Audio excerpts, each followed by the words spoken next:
oui, il y a quelque chose que j'aimerais dire à vous, en fait, les journalistes, vous qui êtes dans la salle, mais au sens plus général du terme.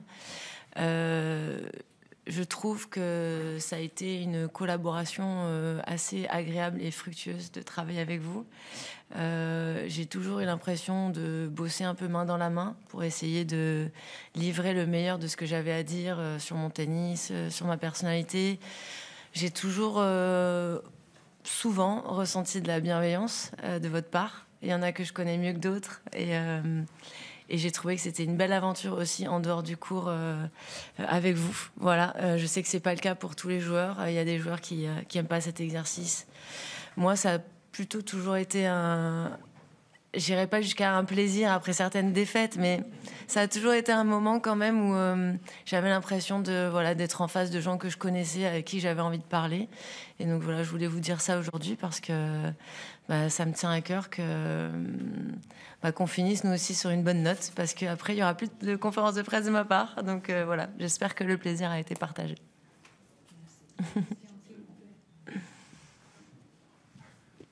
Bonjour Alizé, félicitations pour votre carrière, et aussi pour ma part ça a été un plaisir d'être face à vous avec autant d'authenticité et de relief dans votre personnalité. Vous avez publié sur vos réseaux sociaux une photo de vous adolescente qui jouait ici pour la première fois.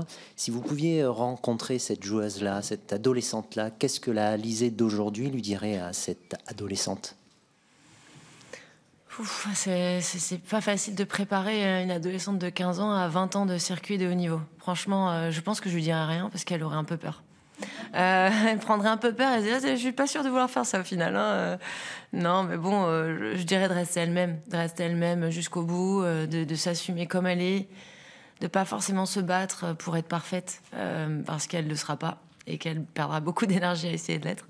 Du coup, voilà, d'être authentique, comme vous l'avez dit, fidèle à elle-même, entière, et que les gens la prendront ou pas pour ce qu'elle est.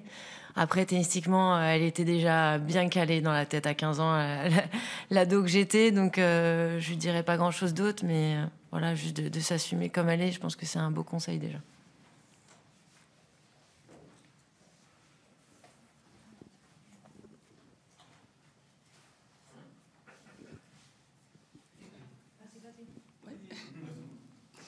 Bonjour Alizé. Je voulais juste savoir si tu pouvais nous résumer tes 24 dernières heures un peu, et notamment en termes d'émotions, hier soir, ce matin, la préparation du match, voilà. Comment t'es rentrée et comment t'as vécu cette dernière 24 dernières heures ou 24 derniers jours même, parce que ça a été assez intense sur les dernières semaines, hein, même en règle générale. Mais bon, si on s'en tient aux 24 dernières heures... ça a été plutôt apaisé en fait, plutôt apaisé. Ce qui était compliqué en fait, c'était de me projeter sur mon match en mode compétitrice, en essayant de me convaincre que je pouvais quand même gagner et pas déjà me projeter sur la cérémonie, sur les adieux, tout ça. En fait, c'était vraiment un exercice d'équilibriste, de rester focus sur la mission, qui était quand même d'essayer de battre Zing, parce que j'allais pas juste rentrer, faire de la figuration et partir. Même si je savais que ça allait être difficile, que c'était une fille qui jouait très très bien. Donc il y a eu ce brief de match un peu avec Pierre hier soir, un peu ce matin. Mais il y avait aussi se préparer quand même, si ça se passait pas bien, voilà, à se préparer à ce qui allait suivre, à l'émotion peut-être qui allait arriver. Donc voilà, un peu une préparation pour les deux scénarios différents. Et au final, j'ai plutôt bien dormi. J'ai rêvé de Rafa toute la nuit, donc voilà. J'ai rêvé qu'il me proposait de faire un match en 3-7 gagnant à Strasbourg. C'était improbable. Improbable, ouais. Après, j'étais avec sa famille, on célébrait. Enfin, c'était une nuit, voilà. Donc, je me suis réveillée, j'ai dit, ouais, je vous dis tout, voilà. Je lâche tout ce qui... Et puis après l'échauffement ce matin, oui, je me suis rendu compte que ça pouvait potentiellement être la dernière fois. Donc, mais pareil, toujours dans une dynamique d'être quand même dans le moment présent et dans ce que j'ai à faire. Et pas déjà à me dire, ah, c'est la fin. Voilà, maintenant je peux me le dire, c'est la fin. Et j'ai fait de mon mieux sur le court. Une fille qui me réussit pas trop, hein, qui m'agresse beaucoup, qui joue très bien. Et voilà, j'ai quand même fait de mon mieux. Pareil pour le discours, j'ai essayé de faire de mon mieux aussi. Et c'est vrai qu'avec l'émotion, je pense que je m'en suis pas trop mal sortie au final. Bonjour Alizé. Bonjour. Ça fait longtemps, hein. Tu avais 15 ans pour le crit, ça me quitte pas la tête, ça. Quand est-ce que tu as fait la paix avec la fin de ta carrière? Est-ce que tu l'as fait avant ce match ou est-ce que tu penses que ça commence maintenant? Oh non, ça fait déjà même...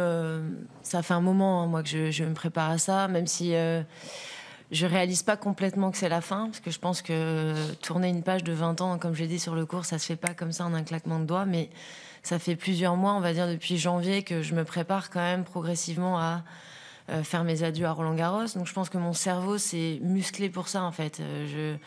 Je me rends compte de la situation et je suis complètement en paix avec la fin de ma carrière. Le moment que j'ai passé tout à l'heure sur le cours, il est inoubliable, en fait, pour moi. Cette vidéo que les gens de la com m'avaient préparée, ça m'a beaucoup, beaucoup touchée. D'avoir ce temps de parole où je pouvais un peu m'exprimer, c'était une chance, en fait. C'était une chance de pouvoir finir cette si jolie carrière avec un beau moment comme ça de communion avec le public, avec mon box. Donc au final, je peux pas être plus en paix qu'à l'heure actuelle. Et je dis pas que ça va pas être difficile, peut-être un petit peu sur ces prochaines semaines. Mais au moins, il y a ce sentiment voilà, de devoir accompli, d'être allé au bout de mon aventure. Et ça, c'était important pour moi. Donc... voilà, on en reparlera peut-être dans quelques temps, on va voir si je suis toujours aussi apaisée, mais pour l'instant, ouais, ça va. Can I ask one in English? After, okay.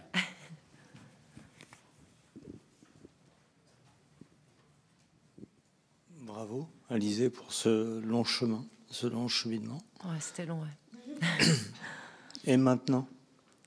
Eh ben, maintenant, déjà digérer tout ça, hein. Parce que quand j'ai vu la vidéo et que en fait, j'ai réalisé un petit peu tout ce chemin parcouru depuis mes 14-15 ans et je me suis dit, waouh, quand même, avec voilà, tout ce palmarès. Alors, comme je l'ai dit, ça aurait pu être mieux, mais quelle aventure, quel chemin, quelle constance à ce niveau, tout ça. Et c'est vrai que là, je vais devoir commencer un deuxième chapitre avec un plongeon dans l'inconnu. Alors oui, j'écris mes romans, j'ai mes bouquins, ça me rassure. Je sais que j'ai une reconversion professionnelle qui est quasiment toute faite, mais le rythme de vie sera plus du tout le même. Et ça, évidemment, ça fait peur. Ça fait peur parce que quand on est en mission pour quelque chose depuis 20 ans et que d'un coup ça s'arrête, il faut redonner un sens à sa vie, il faut retrouver un rythme, il faut se projeter sur autre chose. Et ça demande beaucoup de travail psychologiquement, je pense, et aussi d'être bien entouré. Ça, j'ai de la chance de l'être. Pour le travail psychologique, je vais m'y mettre dès maintenant. Et puis, je me fais pas trop de soucis parce que je pense que je suis pleine de ressources et je vais forcément trouver quelque chose, des projets dans lesquels m'épanouir pleinement. Voilà. Après, ce sera pas une carrière de joueuse de tennis ni les émotions que ça m'a procuré, mais je pense avoir les capacités d'être heureuse par la suite. Félicitations pour ta carrière. Je voulais revenir au match. Quand il y a 4-0 au début du premier set, est-ce qu'il y a une peur chez toi de se dire ça peut très très très mal se finir, ça peut aller très très très vite, même si tout ce que tu as fait avant ne sera évidemment pas effacé par ça? Est-ce qu'il y a une peur déjà?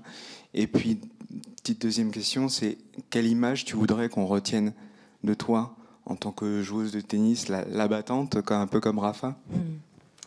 Ouais, là, c'est une bonne question, la première question, parce que le scénario était vraiment pas idéal au début.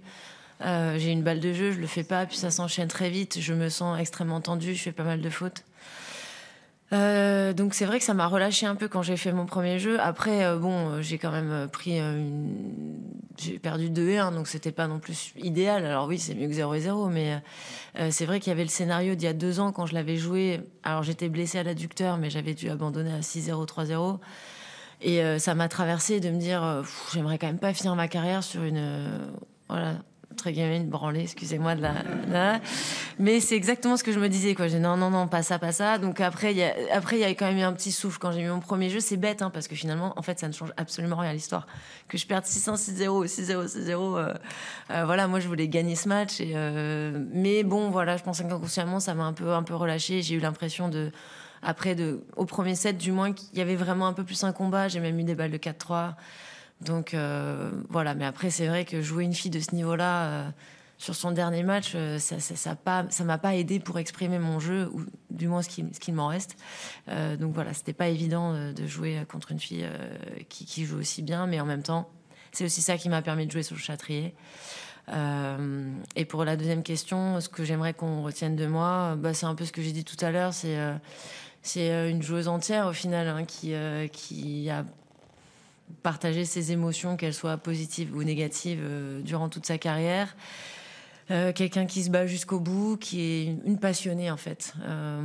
En fin de compte, juste une passionnée pour son sport, qui a envie de gagner et qui est prête à mourir pour ça. Je pense que je l'ai montré plus d'une fois que c'était mon tempérament. On m'aime ou on m'aime pas pour ça, mais en tout cas, je peux pas renier cette partie de moi et je pense qu'elle m'a amenée aussi là où j'en suis aujourd'hui. Donc voilà, après, j'ai eu plein d'amour de mes collègues joueuses de tennis et ça veut dire beaucoup aussi pour moi parce que ce que perçoit le public et ce que perçoit mes collègues de travail, c'est quand même pas du tout la même chose. Et là, je vois vraiment l'amour et la sympathie qu'elles ont pour moi et ça me fait vraiment chaud au cœur parce que ça veut dire que j'ai construit quand même une personnalité attachante et que les filles ont découvert au fur et à mesure des années et ça, vraiment, c'est ma plus belle récompense.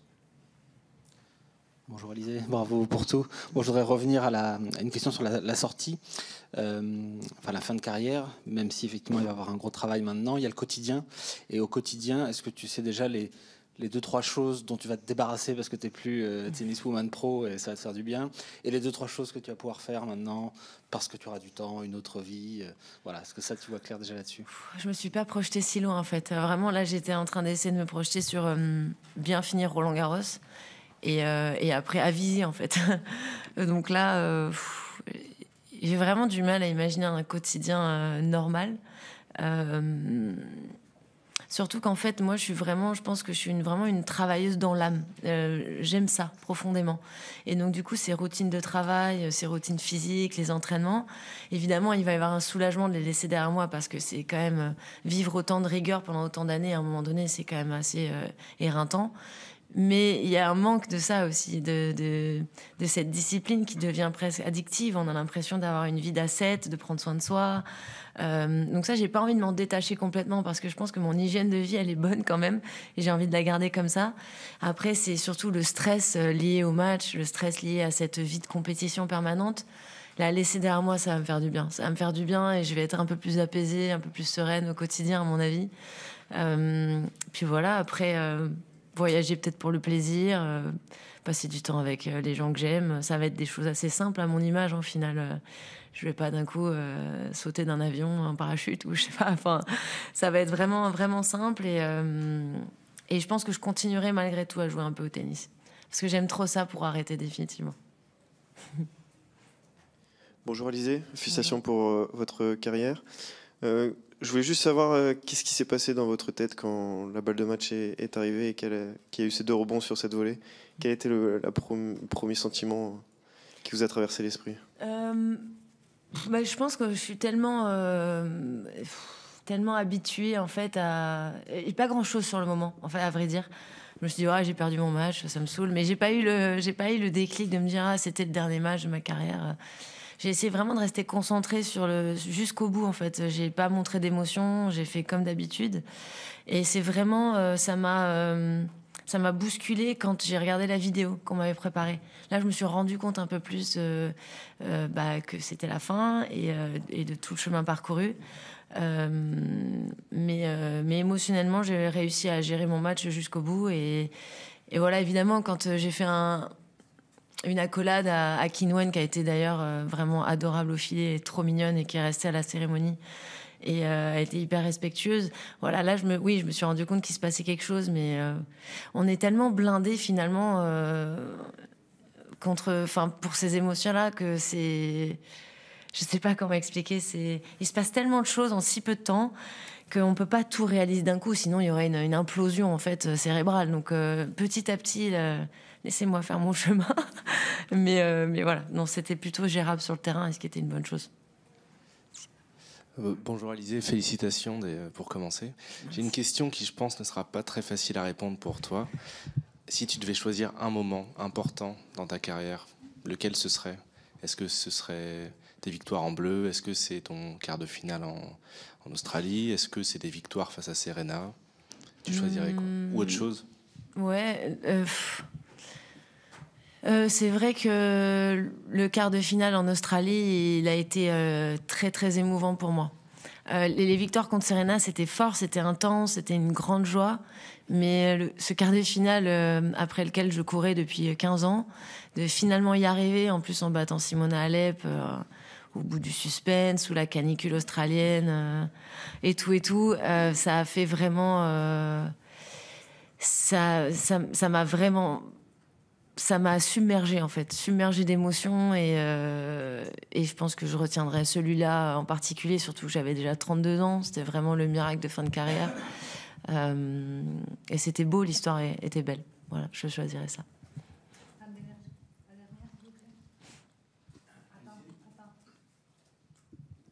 Tu me corriges si je me trompe, j'ai bien compris cette anecdote de ramasseuse de balles d'Amélie. Oui. J'ai été ramasseuse de balles d'Amélie, oui. Alors, c'est pour revenir sur ce moment. J'avais 11 ans et c'était un tournoi WTA organisé à Nice. Et j'avais été sélectionnée pour être ramasseuse de balles. Et voilà, j'ai eu la chance de ramasser des joueuses contre qui j'ai joué, en plus, à la suite. Comme Venus Williams, Amélie, Patty Schneider, Justine Hénin. Donc ouais, c'était super chouette. C'était une première expérience vraiment proche des joueuses. Et là, quand j'y repense, évidemment, c'est Amélie qui me donne mon trophée de fin de carrière. C'est moi qui ai 34 ans. Elle a fait aussi un chemin incroyable de son côté. Et je me dis, waouh, encore une fois, quel chemin parcouru. Et c'est vrai que tout ça, ça a créé beaucoup d'émotions parce que finalement, on prend pas souvent le temps de se retourner sur ces années-là. Et là, je pense que je vais avoir tout le loisir de le faire dans les prochaines semaines. Et ça va être bon aussi, ça va être agréable. Évidemment, nostalgique, mais agréable.